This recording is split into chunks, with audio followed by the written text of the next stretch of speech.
things that kids do, and you lose your nerve, I think, after. Apparently, if you haven't bungee jumped by you're 30, you never will. Really? Yeah, you sort of. I think it's a sensible gene kicks in. I'm pretty sensible. Yeah, you think, well, this is not worth dying for. Don't do it. You know.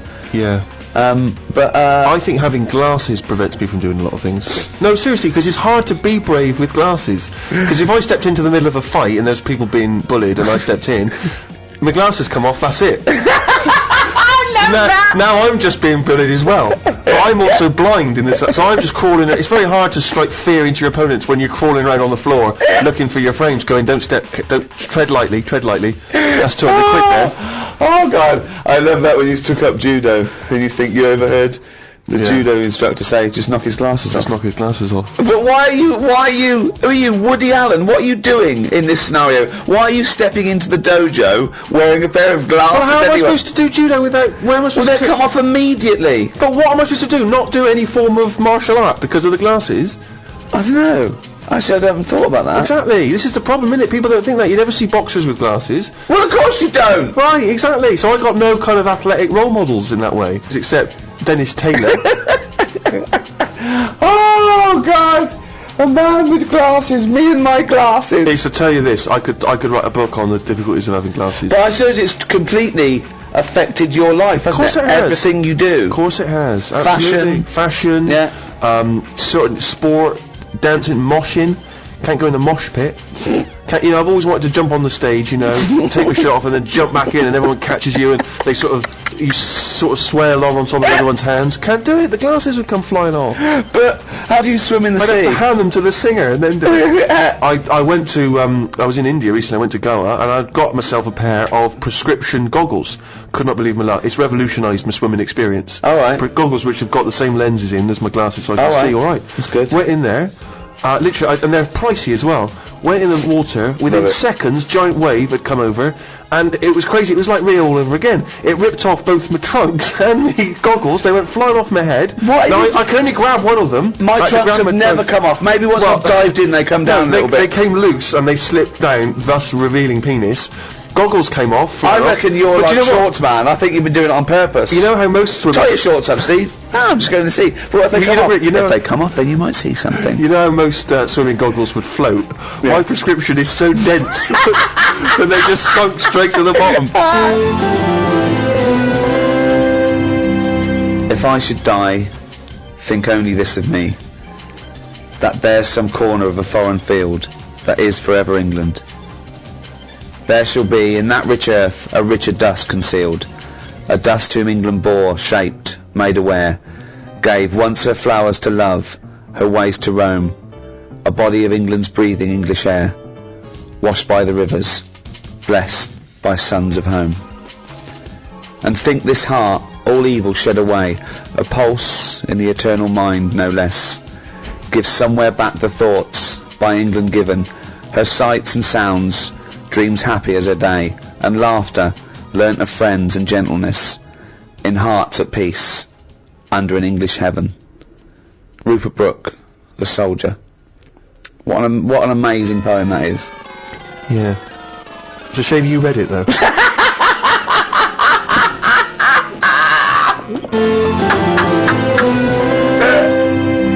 Thanks for listening to the Ricky Gervais Guide to the English. That's it for a little while. 5 in that series of guides too. Plenty to be going on with.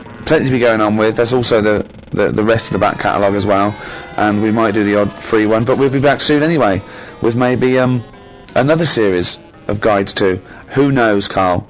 Thoughts? I've enjoyed this, have you? Yeah, my favourite ones. I like learning stuff, you know that. If I'm going to learn something and make a few quid, I'm happy. Unlike the people who are listening to this who are down 2 quid and have learned absolutely nothing, and what they have learned from you is total bollocks. So thanks, that's goodbye from me, Ricky Gervais, Stephen Merchant, goodbye, and Carl Pilkington. Right.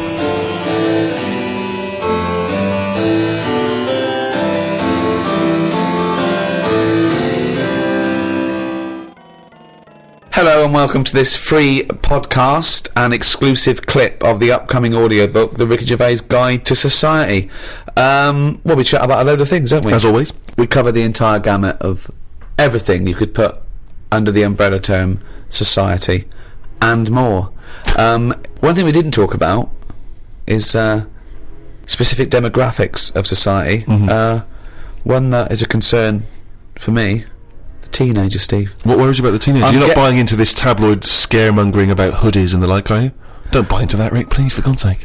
Well, no, but I do sometimes think they're treating teenage crime incorrectly, because to do what he wants, it might not be his fault, he comes from a broken home, he gets caught, they stick an ASBO on him. They love that. That's a badge of honour. Yeah, that's an true. ASBO, that's like really cool to have an ASBO. Now they're super crim, but that's cool, they've got a tag. No, make it a little pink tag with mummy's little bender on it.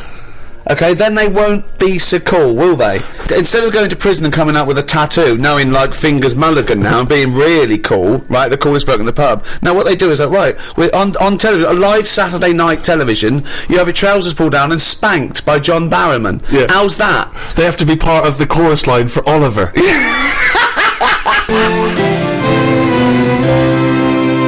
Well, in this clip, we're talking about the importance of good parenting, whether that's biological or adoptive. Enjoy. Obviously in China, you can only have one child, can't you? Is that something you feel we should bring in here? Yeah, I think we've got to, I don't know about one kid. I just sort of concentrate on who can have a kid. As Okay. opposed to, if someone's got a load of money and they're good at looking after kids, let Madonna have as many as she wants. But if it's someone who's... but then... So social engineering you want to do Yeah, there. but hold on though. Well, what use are they then? If you're bringing them into a poor family, what's the point? What good is that for anyone? It's not good for the people who've had the kids. So it's not good who's for the kid who can't have deciding it. who's allowed to have how many kids? Are you but deciding? I was brought into the poor family, wasn't I? What? I was brought into a poor family. Yeah, no, I'm talking really poor. So, third world. No, What, poorer than that? Poorer than no money at all? no, somewhere in the middle again. You've gone too far the other way. Okay, Why has it so always got to go the other way? Cornwall. I just mean like the people who I've told you about on the estate sometimes, who had that one who chased cars and stuff. He wasn't happy. They didn't care if he was there or not. What's the point? Right. So hang on, so let's imagine that Ricky and I are husband and wife, we've come in, right? What's your questions to us to establish whether we are allowed to have a couple of kids? Hello. Hello. Thanks for Me coming. and my husband, we can't have children. Why not? Because he's got no sperm at all. Okay. He had one sperm and it was ridiculous. It was awful. It just came out like a dead anchovy. Right, And you're meant to have 300 million tiny ones, and he had one big one. It was horrible. I had to pull it out. It was like a leech. And also it was no. I haven't got a vagina, so there was no place to Completely put it. smooth down there, like an action man. Yeah, it was just that. I don't know. But we love children, and we wondered if we could have a child. What do you do for a living? What do you do? What's your work? I'm a rapist. Right, And I dispose of the bodies. right. Well, fill out this form. I should have clarified, a rapist murderer. Fill out the form. He does it in the wrong order as well, I must say. So, no, number of times I've disposed of the body, said I hadn't raped that one. I know. Just wondered what else you need to know about us. Because even though That was our little joke, by the way. Yeah, He doesn't rape, and I work don't. in an office. He works in an office in the town. But I'm a housewife. I She's think a that housewife. I'm making a little nest for when we have we adopt a little child. we don't earn a great deal of money, but we're good parents. We're we very think. good parents. What's that based on? How have you Well, we're managed to good come up people, you know. I mean, aside from a few naughty jokes. No, it's not just that. No, we're God-fearing people. We believe that God is watching all of us, and we believe in the Old Testament. And sometimes he tells us to kill and rape. yeah, sometimes he does. Yeah, particularly we've stoned a couple of homosexuals this week alone. So We're joking again. We're of joking course. again. Or We just a joke, just we a don't joke. believe in God. We're firm atheists and believe that our time on earth is all we have, and then when we die, we become worms meat. Right. Well, you filled out. But the form. we've already painted the back bedroom. That's ready for the little child. We painted it black because we want our child to be a Satanist. Right. Joking again. Little joke Joking from us. again. Little We want him to be an accountant, Yeah. gay accountant. Some would say the same thing. Only joking. Of I course. think there's too much in society where people are pressured to be heterosexual, so we're going to try and make ours a homosexual. So we don't care whether you get a homosexual or a heterosexual, but I tell you, by the time he's 14, he will be as queer as the Ace of Spades. Right. So you filled out the form. Fill out the form. Yeah, we'll put that in, get it processed. Right. Okay, but what kind of questions are you going to ask us? None really. No, so It's just my job. you're happy. You're It's my happy with job us. to pass the forms on, We've passed the interview. because that's the sort of world we live in now. Oh God! We don't want a child. We don't want a child, actually. But do you know where we could buy a knife?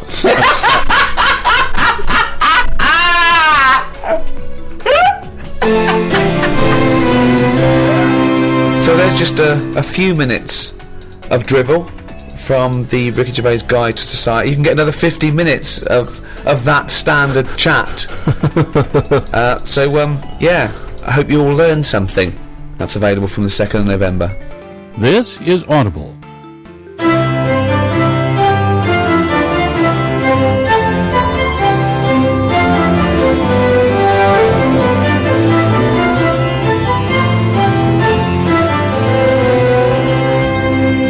Hello, I'm Ricky Gervais.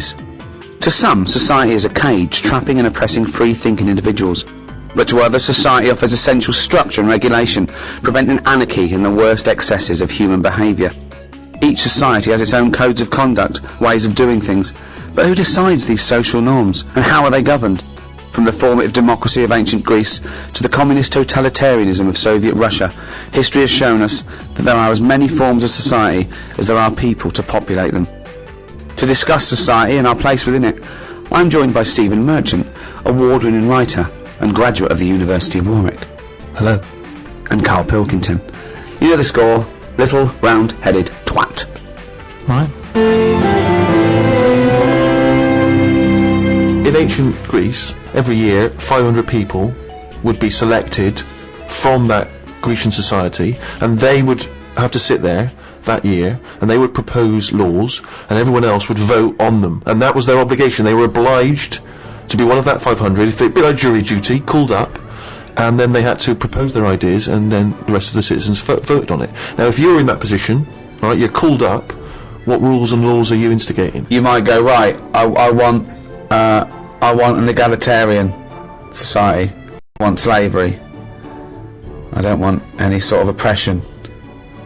Would that be high on your list? Well, you could say, you know, when I worked at Cordon Bleu, there was times when I thought being treated like a slave here. You weren't though, because you were being paid and you were free. So. What do you mean? I wasn't free. I was on like from 9 till 6. You had the choice to leave the job. Slaves didn't have the choice to leave. They wouldn't go. They go. I didn't have any actually, choice. Actually, Mr. Jackson, I'm thinking of leaving your employment. No, 'cause the money's no good, and I don't like the cleanings. No. They didn't have that choice. I didn't have a choice. Yeah, you did. The only other choice was Tesco, and they'd already turned me down. That wasn't the lack of choice given to most But the slaves who built the pyramids, that wasn't an option for them. It wasn't like they could go and, well, I could get a better gig on the Sphinx. Yeah. Yeah. I'm just saying. No, you're not saying anything. You're saying absolute drivel again. Here's a little Greek proverb for you. A society grows great when old men plant trees whose shade they know they shall never sit in. What do you think of that? That's amazing. Can you say it again? Say it again. A society grows great when old men plant trees whose shade they know they shall never sit in. Do you understand? Yeah. Just saying. They're planting a seed. They grow a tree, but trees take ages. Yeah. It takes a long time. Yeah. That old fella's not going to get any joy out of that. Right. But if he's lucky, Yeah. fella next door might have done the same years ago. So it's all about sort of planting a seed, looking after each other. That's great. Actually, it's not. I don't think it's directly It's what it almost, means. it's almost the point. Yeah. That's good. Yeah, I think he means that future generations. But yeah, if the next door neighbour had done that, then that works as well. But but you seem to agree that that's a good point. Do you agree that seems a good point to you?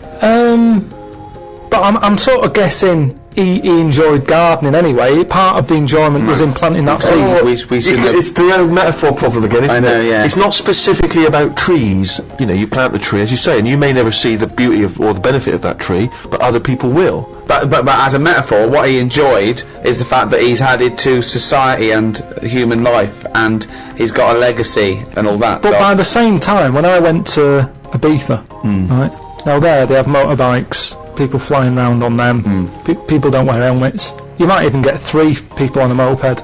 I saw a farmer with a goat in a basket. They don't care. They're whizzing around at high speeds. A lot of deaths there. Yeah. And they'll have a lot of those areas where someone's come off, been killed. People put flowers there, Yeah.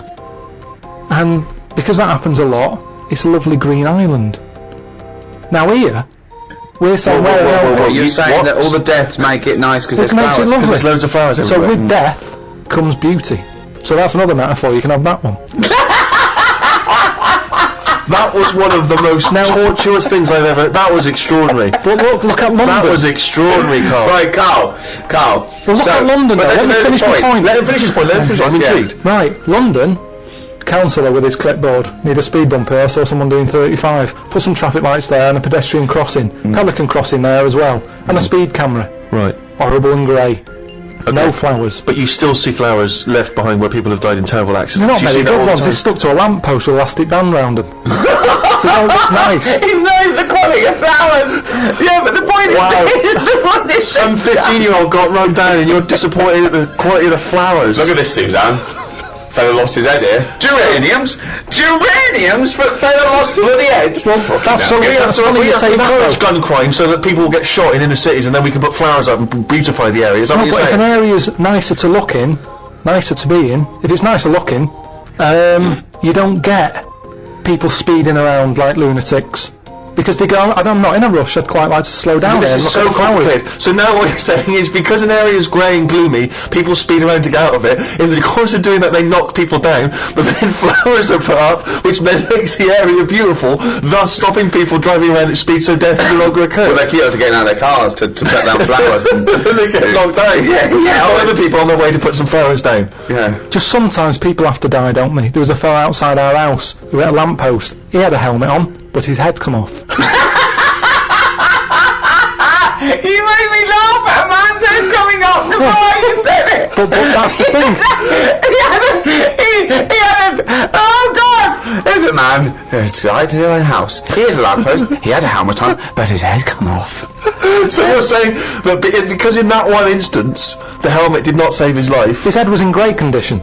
It's just not attached to his body. And that's what I'm saying to you. Sometimes people have to die. How far do you take all this stuff of you know, safety gear and slowing down and wear bright clothes at night, and it's just too much. Very important point, you see.